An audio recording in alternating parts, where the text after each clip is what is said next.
ताज्या आणि सुपरफास्ट बातम्या पाहण्यासाठी स्वराज्य न्यूज मराठीला सबस्क्राइब करा आणि बेल बटन प्रेस करा। पाहिजे की मनसे ही तुमच्या झाडावर वेळमधून चढून महापालिकेत गेली पाहिजे।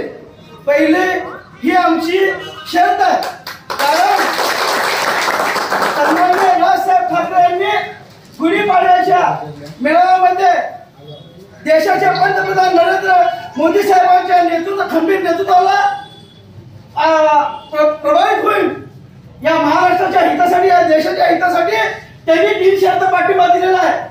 पण मी मालक आपले शहराध्यक्ष काळेसाहेब आणि ताई आणि आमचे एकनाथराव शिंदे साहेबांचे कट्टर समर्थक अमरबापू शिंदे या सर्वांना मी सांगतोय, बापू तुमच्या साक्षीनं मी सांगतोय की जरी नेत्याने आमच्या बिनशर्त पाठिंबा दिला असेल तरी सुद्धा आमची शर्त आहे, कारण या सोलापूर जिल्ह्यातल्या महाराष्ट्र नवनिर्माण सेनेच्या मनसैनिकाची एक शर्त आहे ताई की आम्ही स्वाभिमानाला भुकेलेलो आहोत।